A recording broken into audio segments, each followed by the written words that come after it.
देश के जवान बेरोजगार की हुंकार है, नीट पेपर लीक छात्रों की पुकार है। परीक्षा कच्च का नंबर न भूले थे न भूलेंगे, तुम्हारा रोल नंबर तक जुबानी याद है हमको। बोलते गलत बोल रही, क्यों गलत बोल रहे हैं? मारा क्यों, लाठीचार्ज क्यों किया? स्टूडेंट है भैया, आतंकवादी नहीं हम लोग यहाँ पे कोई। और हमसे ये पूछ रहे हैं कि दिल्ली पुलिस ने क्या किया है। आके ये 4-5 लोग हैं ग्रुप बना के ये लोग हमसे वहाँ पे पूछ रहे हैं कि दिल्ली पुलिस ने क्या किया है। कि देश का युवा तो बेवकूफ है जो रोडों पे घूम रहा है, उनको कोई मतलब नहीं है। मोदी जी वो तीर है जो छोड़ देते हैं, पूछते नहीं है करना क्या है। आप यहाँ अंदाजा लगा लीजिए कि अभी भी कितनी भीड़ ज्यादा मौजूद है। आधी रात हो गई है लेकिन अभी भी भीड़ कम होने का नाम नहीं ले रही। आए हैं हम लोग, कविता बहुत ही शानदार जी, बहुत शानदार। क्या कविता लिखकर लेकर आए आप? कविता सुनाइए। कि देश के जवान बेरोजगार की हुंकार है, नीट पेपर लीक छात्रों की पुकार है। संभलती नहीं तो कुर्सी छोड़ दीजिए, संभलती नहीं तो कुर्सी छोड़ दीजिए। अरे आप ही हैं सब कुछ भ्रम तोड़ दीजिए, आप ही हैं सब कुछ भ्रम तोड़ दीजिए। आपसे भी ज्यादा हुनरमंद हैं, फर्क है यही कि पिंजरे में बंद हैं। आपसे भी ज्यादा हुनरमंद हैं, फर्क है यही कि पिंजरे में बंद है।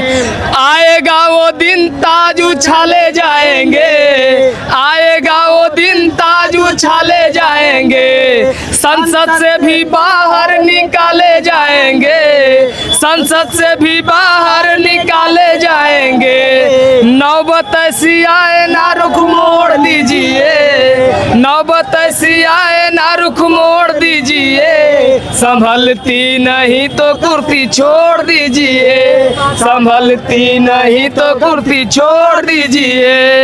अरे वादा वादा वादा वादा वादा वादा वादा, अरे वादा वादा वादा वादा वादा वादा वादा, वादा वादा करके अपने वादे से मुकरा। 56 इंची छाती वाला निकला है फुकरा, छाती 56 इंच की पर जिगरा नहीं है, छाती 56 इंच की पर जिगरा नहीं है। सच कहने वालों से डरता वही है, सच कहने वालों से डरता वही है। जनता के हक का हिसाब जोड़ दीजिए, जनता के हक का हिसाब जोड़ दीजिए। संभलती नहीं तो कुर्सी छोड़ दीजिए, संभलती नहीं तो कुर्सी छोड़ दीजिए। और आप लोग जो है सोशल मीडिया से हैं और आप ही इस आंदोलन की जो है ना नींव है, जान है आप लोग, कि कब तक घिसोगे चप्पल अपनी सत्ता के गलियारों में,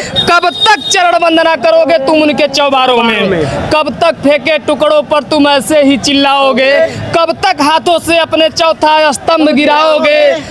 सच्चाई की कीमत लेकर झूठ सदा फैलाते हो, सच्चाई की कीमत लेकर झूठ सदा फैलाते हो, थोड़ी रेटिंग के चक्कर में लड़वा कर क्या पाते हो। बहुत ही शानदार, बढ़िया भाई, मिलकर बहुत बढ़िया।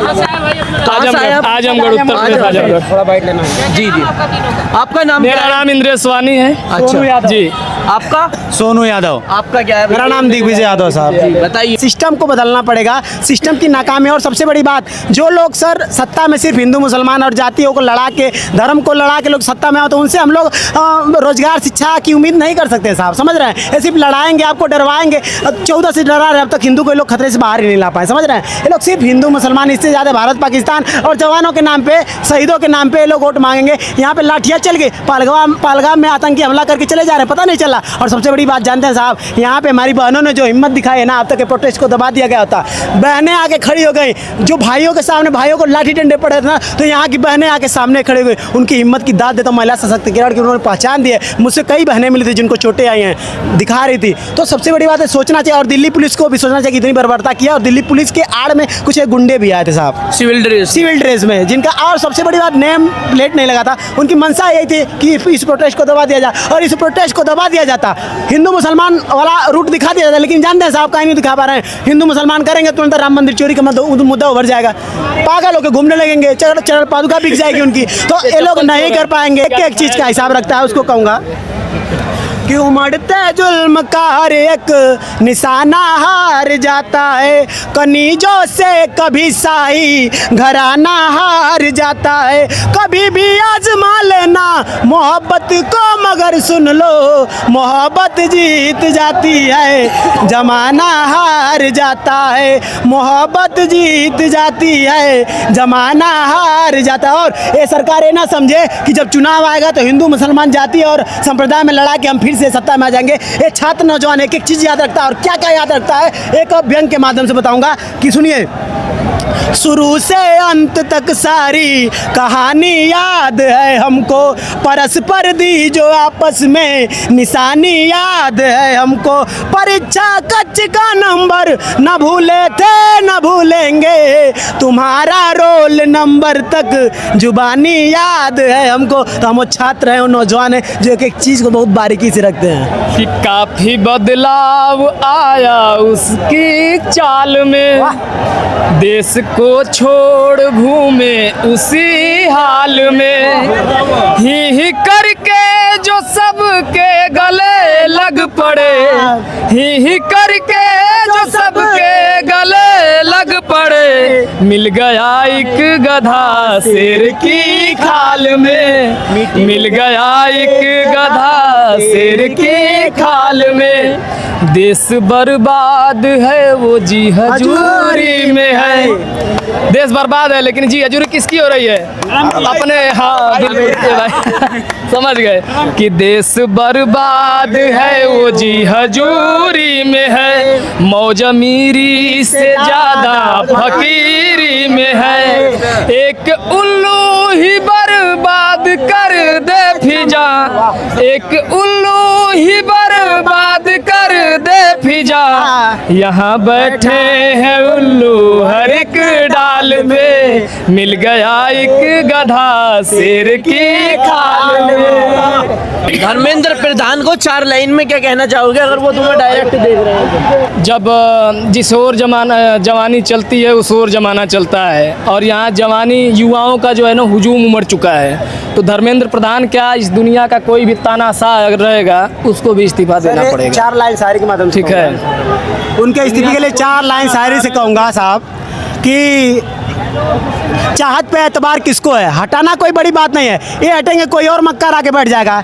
कि चाहत पे एतबार किसको है, मिल जाए खुशी तो इनकार किसको है, कुछ मजबूरियां हैं जिंदगी में है धर्मेंद्र प्रधान, वरना तेरी जुदाई से प्यार किसको है। तो रही बात आप हटेंगे कोई और आएगा, समझ रहे हैं, इसीलिए कहता हूँ।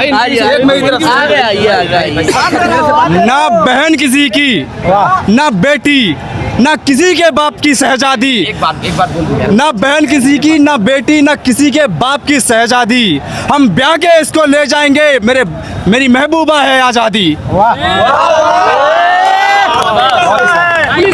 करता है। अरे बिल्कुल बोलेंगे भाई बोलिए, पूछो।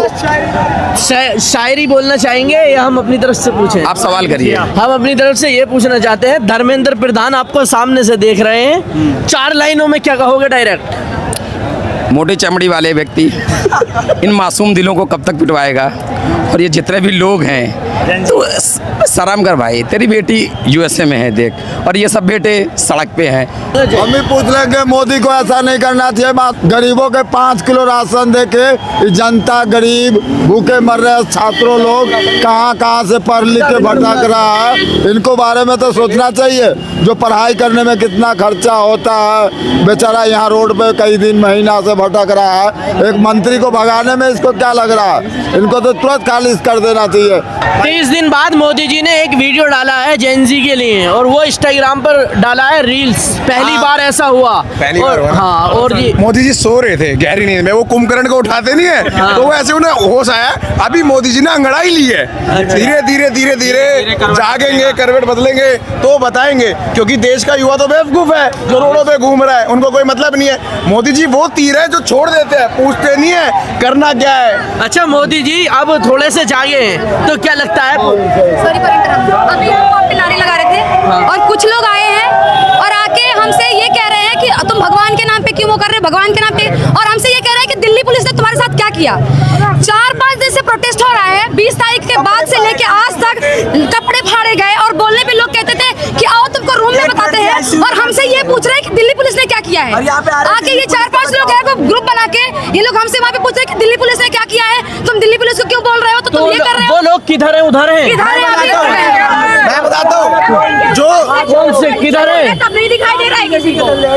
कौन? ये दिखाई दे रहा है क्या हुआ बताओ। क्या हुआ भैया, जब दिल्ली पुलिस के बारे में हम लोग कुछ बोल रहे हैं तो बोलते हैं उसके बारे में नहीं बोलने का है। भैया लोगों के हाथ टूटे, पैर टूटे, अभी सही नहीं हुआ है, बोल रहे हैं उसके बारे में तो बोलते गलत बोल रही हो, बोलते गलत बोल रही। क्यों गलत बोल रहे हैं? मारा क्यों, लाठीचार्ज क्यों किया? स्टूडेंट है भैया, आतंकवादी नहीं हम लोग यहाँ पे कोई। हम लोग अपने हक के लिए लड़ने के लिए आए हैं यहाँ पे, कोई हम लोग यहाँ गलत काम नहीं कर रहे हैं। जी बिल्कुल है। हम लोग वहाँ पे जब दिल्ली पुलिस के बारे में बोल रहे हैं तो बोलते हैं जय श्री राम। हम क्या दिखाना चाह रहे हैं? हमारी देशभक्ति पे निसंदेह कर रहे हैं, हमारी देशभक्ति पे संदेह कर रहे हैं। क्या चाह रहे हैं वो? मतलब दिल्ली पुलिस के बारे में ना बोलो, अंधभक्त है, चाटुकार है मोदी जी के। हाँ 20 जुलाई के बारे में अगर बातचीत कर रही है जी जी जी तो आपके सामने आके नारेबाजी कर जी हमारे सामने आके बोलते हैं भगवान की फोटो लेकर के। अरे रहो यहीं रहो, डरो मत। नहीं जाएंगे भैया, कहीं भी नहीं जाएंगे, यहीं खड़े रहेंगे। 4 लाठी खाइए, 8 लाठी और खाएंगे, यहीं खड़े रहेंगे। कितने लोग थे वो? कहाँ कितने लोग थे? कहाँ पे भैया? 3-4 लोग हैं। दिल्ली पुलिस के बारे में बोल रहे हैं, गलत किया उन्होंने तो बोलेंगे और बोलते रहेंगे ऐसा ही। जब तक कि हमें इंसाफ नहीं मिलेगा बोलते रहेंगे ऐसा ही। अपने हक के लिए लड़ने का फुल भैया फायदा, ठीक है, हम अपने हक के लिए लड़ेंगे। हम स्टूडेंट हैं, हम लड़ेंगे। जब लाठी मारी जा रही मारो, अंधभक्तों चलेगी तो तुम लोगों की, मारते रहो ऐसा ही। और दिल्ली पुलिस के बारे में ऐसा ही बोलेंगे। अगर अंधभक्तों को उनके टूटे हुए हाथ नहीं दिखाई दे रहा है तो मत दिखाए, लेकिन हम लोग बोलेंगे दिल्ली पुलिस आए। बच्चियाँ बता रही हैं कि दिल्ली पुलिस के हम वहाँ नारेबाजी लगा रहे थे तो कुछ लोग आते हैं और इनसे बदतमीजी करते हैं, उस पर क्या कहेंगी? कर रहे हैं उन लोगों की मानसिकता के बारे में क्या कहेंगे? वो लोग आज यहाँ पूरे देश का स्टूडेंट एक साथ खड़ा है ना, यहाँ पर आप देख लेंगी धर्म और जाति को से की नजर से कोई भी नहीं है। यहाँ पे सब एक है यार। हाँ। ये कितना ही बांट ले मोदी, हिंदू मुस्लिम कितनी भी कर ले, लेकिन हम सब एक हैं। हमें इस्तीफा चाहिए मोदी का भी और उसका भी। देखिए, मैं तो एक बात कहना चाहता हूँ। ठीक। जो भारतीय जनता पार्टी बेटी बचाओ बेटी पढ़ाओ का नारा देती है, आज बेटियों के साथ दिल्ली पुलिस अमित शाह के इशारे पर बर्बरता करती है, बहन बेटियों के कपड़े फाड़ती है। ये देश के अंदर कब तक चलेगा प्रधानमंत्री जी? ये देश का नौजवान जाग चुका है, आप गंदी विचारधारा की राजनीति कर रहे हैं। इस देश के अंदर आए दिन शिक्षा के मंदिरों पर ताला जड़ा जाता है, जिस शिक्षा के मंदिर के अंदर हिंदू मुसलमान सिख ईसाई सारे समुदाय विशेष का व्यक्ति विशेष का बच्चा शिक्षा ग्रहण करता है। आज उन मंदिरों पर, शिक्षा के मंदिरों पर बुलडोजर चलाए जाते हैं, जिस यूनिवर्सिटियों के अंदर हिंदू मुस्लिम सिख ईसाई सभी के बच्चे पढ़ते हैं। प्रधानमंत्री जी, ये आप उसी यूनिवर्सिटी का जिक्र कर रहे हैं क्या, जो जौहर यूनिवर्सिटी? देखिए, जौहर यूनिवर्सिटी, जौहर अली शाह, जो इस देश के अंदर बड़ा उनका शिक्षा के क्षेत्र में बड़ा योगदान रहा, वो देश के महापुरुष हैं। देश के लिए उन्होंने बहुत कुछ किया, आज़ादी के बहुत कुछ आज़ादी के लिए उन्होंने योगदान दिया। उनके नाम पर जो यूनिवर्सिटी है उसको तोड़ा जा रहा है और उसे नाम ही हटा दीजिए। नाम की मैं नहीं कह रहा, नाम एक अलग मैटर है, लेकिन नाम महापुरुष का है, नाम एक महापुरुष का है। और महापुरुष की बात भी हटाइए साइड में, उस यूनिवर्सिटी के अंदर कितने बच्चे पढ़ते हैं और कितने भारत के बच्चे शिक्षा ग्रहण करते हैं। उसमें मुसलमान का बच्चा भी होता है, सिख का बच्चा भी होता है, ईसाई का बच्चा भी होता है, सिख का बच्चा, सारी कम्युनिटी के बच्चे पढ़ते हैं। उनके भविष्य का क्या होगा? उनके भविष्य का क्या होगा? इस देश के अंदर 1.5 लाख स्कूलों पर ताला जड़ दिया गया भारतीय जनता पार्टी की सरकार में। मोदी जी को ये सोचना चाहिए कि कम से कम सारे भी जितने भी जनता है हमारे, हर किसी को अच्छे से रखे, अच्छे से खुश रखे। प्रधानमंत्री हमारे हैं और हमारे जो भी कुछ है कहना चाहेंगे? मैं क्या कहना चाहूँगा, बस जितनी जल्दी हो सके इस सरकार को हटा दो, नहीं ये पूरा देश खा जाएगी। और कुछ नहीं कहना, बस इसी। आज मैं एक हेडलाइन पढ़ रहा था न्यूज़ चैनल पर, उसमें सूत्र लिखा आ रहा है और उस सूत्रों के हवाले से ये खबर आ रही थी कि जल्दी ही मंत्रिमंडल में फेरबदल होगा।